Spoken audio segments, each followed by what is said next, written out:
Bonjour. Alors, l'objectif aujourd'hui, ça va être de comprendre comment faire un plan de production éditoriale. Donc, c'est pas une formation sur les tenants aboutissants du SEO. Il y en aura d'autres sur le sujet. C'est vraiment une fois qu'on a décidé de produire des contenus de qualité, comment on fait. Donc, on va juste reprendre un petit résumé. Pour performer dans le moteur de recherche, il faut du contenu en quantité et surtout en qualité. Il faut de la popularité sur ces contenus-là, qui soient reconnus comme experts, utiles, avoir une vraie autorité sur le site. Et après, il y a tout un tas de critères techniques. Donc si on se concentre sur uniquement la production et comment les produire, je vais essayer de vous donner une technique qui peut fonctionner en 10 étapes. Voilà, pour reprendre en main ça et pas juste dire on va publier des contenus sur notre blog en masse comme ça sans réfléchir. Ça fonctionne pas. Tout le monde le fait. C'est pas pour autant que ça marche.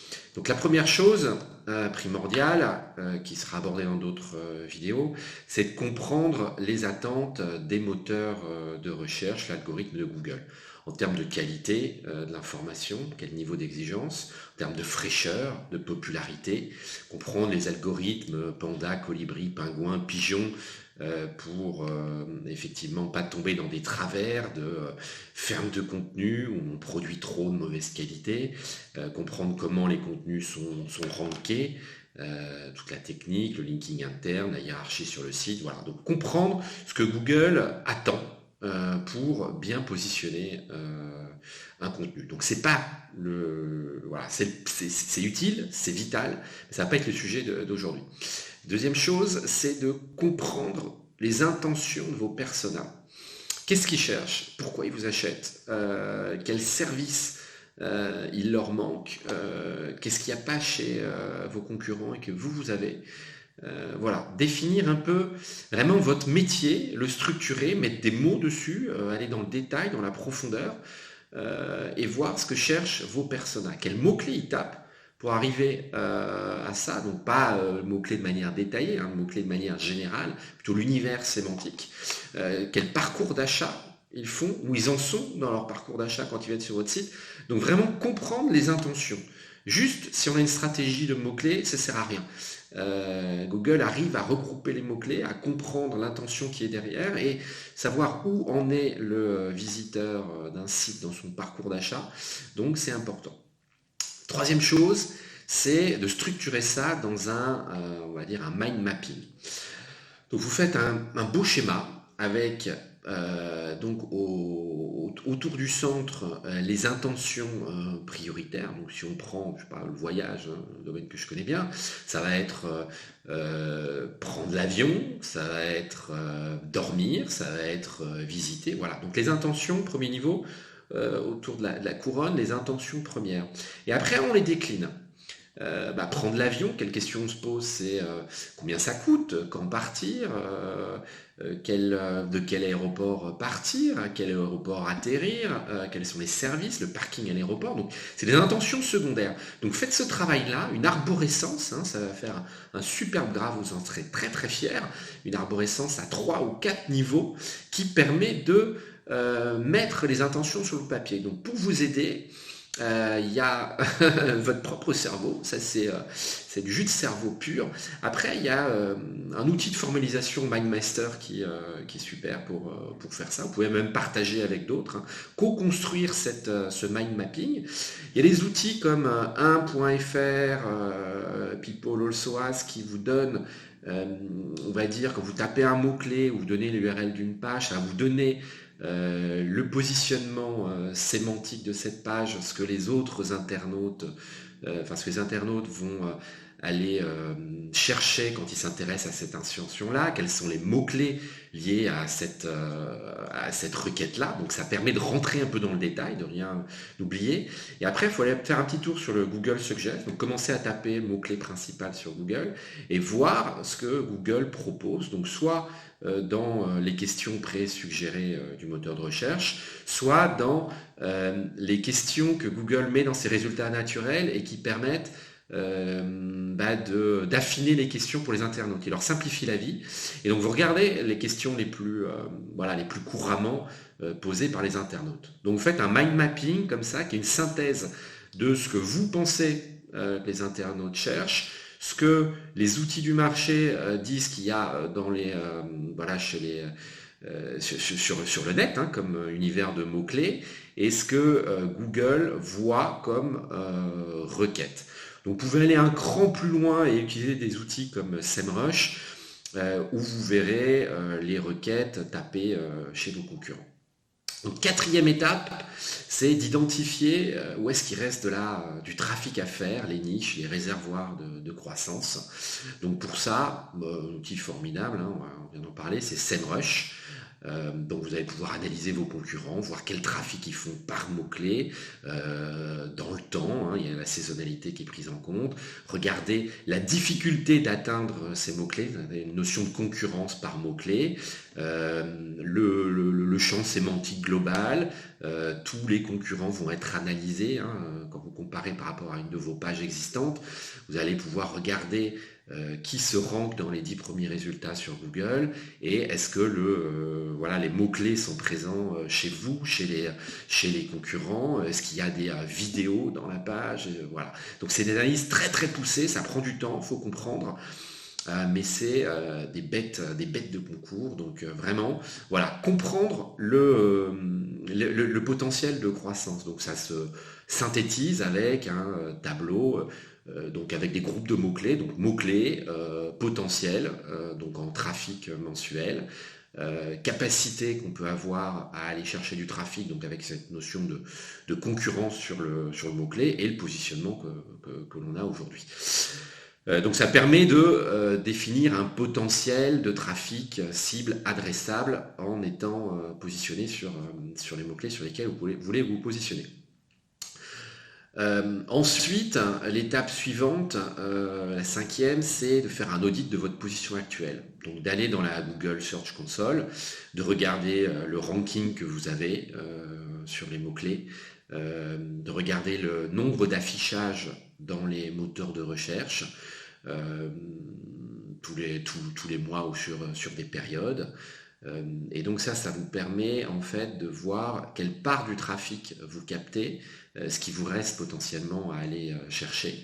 Donc vous pouvez faire des tris pour regarder les pages chez vous qui sont positionnées sur des grosses requêtes, donc des requêtes à fort volume. Vous voyez votre trafic, vous voyez le potentiel d'affichage tous les mois, donc clairement ça vous donne un potentiel de croissance, c'est ça qu'il faut analyser. Donc cette étape-là, c'est vraiment regarder où vous en êtes aujourd'hui dans votre positionnement actuel. Donc l'étape suivante, elle est vitale, c'est la sixième, c'est la synthèse de tout ça. Donc entre ce que vous avez aujourd'hui comme trafic, les pages que vous avez, le potentiel qu'il y a sur les pages que vous avez ou les pages que vous n'avez pas, hein, voir ce qui reste à créer. Et tout ça, vous le formalisez dans un superbe Excel avec peut-être des centaines de lignes, une bonne dizaine de colonnes qui va vous faire en fait votre plan de bataille pour le SEO, savoir de manière millimétrique où appuyer, où arriver à aller chercher de la croissance là où vos concurrents ne sont pas ou là où vous êtes mauvais. Donc dans cette étape-là, la conclusion va être je produis des contenus ou j'enrichis des contenus ou je priorise dans mon arborescence de sites les contenus existants. Voilà, tout un tas d'actions toutes simples, mais qui, ligne par ligne, mot-clé par mot-clé, univers sémantique par univers sémantique, vont vous permettre de définir est-ce que vous devez enrichir ce qui existe, améliorer, produire, voilà. Donc, sorti de ça, vous faites votre plan de production, votre budget. Donc, le plan de production, c'est la liste des articles ou des pages à créer, à produire, avec une priorité. Définir pour les rédacteurs, les pigistes, les titres des articles, comment ils doivent se structurer, les idées que vous voulez mettre dedans. Donc vous reprenez votre mind mapping et vous dites, bah voilà, moi, les internautes cherchent ça, J'aimerais que les contenus soient structurés un petit peu comme ça. Les mots-clés, évidemment, hein, le but, c'est pas de faire du truffage de mots-clés, mais voilà, d'avoir un positionnement sémantique qui corresponde à ce que vous visez.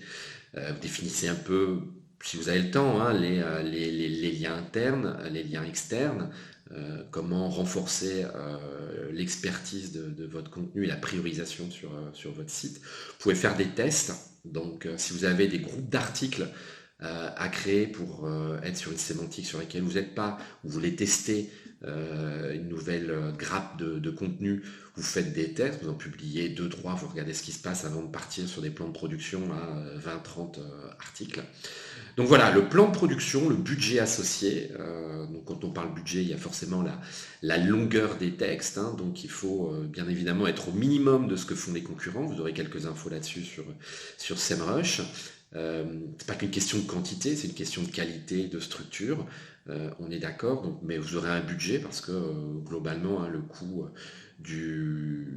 d'un article, d'un post d'une page, c'est indexé sur sa longueur. Donc si vous comptez publier 50 000 articles de 500 mots, c'est même pas la peine. Hein, c'est pas la bonne stratégie. Donc l'idée, c'est d'avoir le meilleur article du web, la meilleure expertise sur un sujet que vous abordez, être meilleur que vos concurrents. Voilà. Donc ensuite, l'étape 8, qui est celle à laquelle les gens qui vont faire ça simplement, rapidement, vont directement, c'est-à-dire qu'ils squeezent tout le reste, c'est la production des contenus, et généralement c'est pas très bien fait.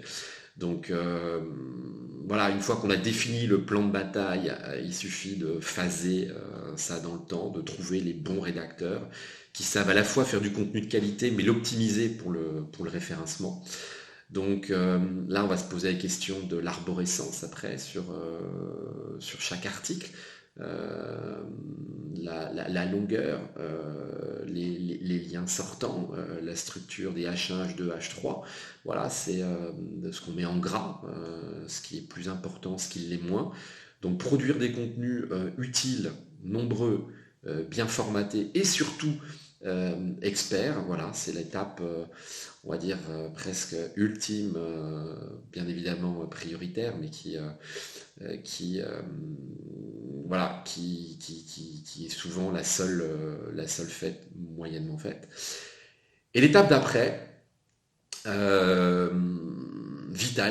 vital, c'est de marketer ses contenus dans les réseaux sociaux, dans la presse, auprès de sa communauté, en newsletter.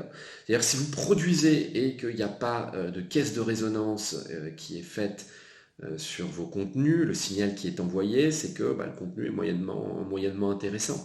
Donc si vous voulez valoriser tout le travail que vous avez fait en amont d'expertise, il faut marketer vos contenus, obtenir du lien entrant naturel, de par l'expertise que vous avez et de par le travail sur le marketing auprès de votre communauté.